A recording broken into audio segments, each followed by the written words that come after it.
Please, very pleased. Good morning, Peter. Good morning, Peter. Very well, keeping. Your reaction to last night? Well, very pleased last evening that the decision was taken.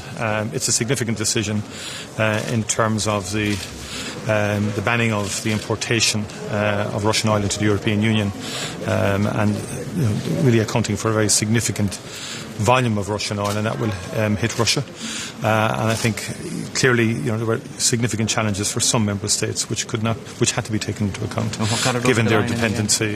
I think there was since the beginning of this war, the actions of Vladimir Putin has united Europe more than ever before. And I was always struck at the first round of sanctions at the unanimity and the quickness of that unanimity, and that's following through. Now we're at the sixth round of sanctions, which, as you go from round to round, it becomes more challenging, and oil and gas are particularly challenging given the dependency on Russian oil and gas of some member states. What is very clear, though, is that we are at a watershed moment in terms of the European Union's dependency on Russian oil and gas, because side by side with the sanctions package last evening, we began discussions on the energy package, the REPower EU, which is looking really to a more sustained and fundamental break in that dependency on Russian gas and oil.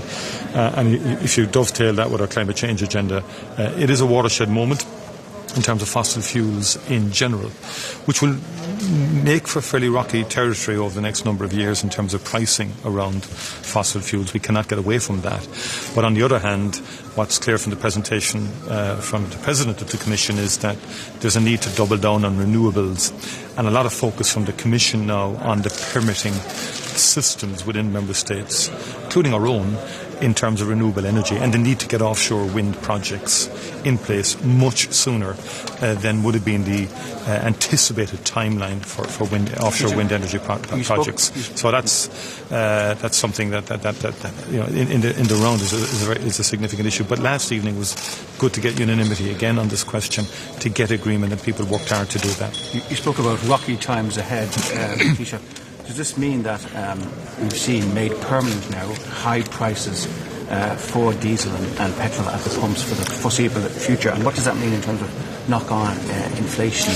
Well, I think what I mean, Rocky, might be the best choice of words, but yeah, one is looking at a different era now in terms of pricing around fossil fuels. The war has really exacerbated this and created huge pressure. And there's no doubt in my mind that part of Putin's strategy was to create an energy crisis and also then to create a food crisis. And that will be discussed now this morning. There's really concern. We're meeting with the President of the African Union. Macky Sall will speak to the meeting this morning. There's real concern if you combine the impact of the war with drought in the Horn of Africa. We are facing into very challenging times around food security and famine across the Middle East and Africa. And that is an issue that is of huge concern in many member states, and in terms of the situation in Africa and indeed the Middle East. And that it's a big concern. There's a lot of discussion last evening around how we can get grain out of Ukraine, and different routes being suggested. But it's all very, very difficult, and a very significant humanitarian crisis still awaits us in respect of the food dimension, and the war has really made that much, much worse. And what is your message to Irish consumers now that they have to get used to high prices and maybe do their best to use less? Well, I think we're going to work very hard to create alternative forms of energy, obviously, in the renewable piece. We've done well in Ireland in terms of electricity on renewables, but we've got to move much faster now to the end of this decade. We will do everything we can to alleviate the pressures on consumers. But if you look at the EU Power initiative and communication, it's very, very clear that if you reduce permanently Europe's dependence on Russian gas and oil, that has implications for the global market over time. Now, look, there will be a lot of experts analysing that. There will be a lot of shifts in that over the next number of years. But it will be challenging. There's no point in saying anything other than that it will be challenging. Can consumers look forward to any further help from the government before the budget, or is that something that they will have to wait? It will be at the budget, and I think also I'm very mindful of the fiscal reports, the Fiscal Council's report this morning.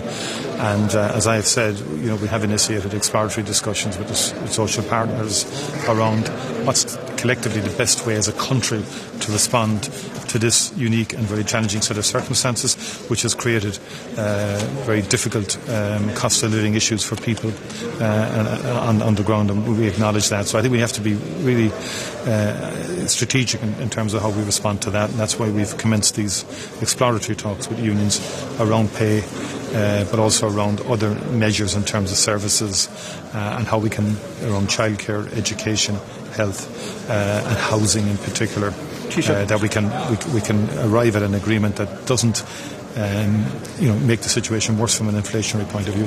Some record profits generated by electricity companies last year, and we've seen the British impose a windfall tax. The Taoiseach said the government would keep an eye on that. Does that now come into the equation in terms of the budget? Our situation is somewhat different to the UK's, and we will assess that in the round and what makes sense overall in terms of a sustainable market for us in Ireland. We import a lot of fossil fuels. We're not exactly masters of our own destiny in that regard. I think the most important thing we can do as a country is to double down on renewables and really get moving on the timelines around offshore wind. That's the big game changer for Ireland over the next decade, no doubt about that, because that ultimately, by the mid-2030s, would enable Ireland to become an exporter as opposed to a chronic importer of fossil fuels at the moment. Thank you very much indeed. Thanks.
Gracias.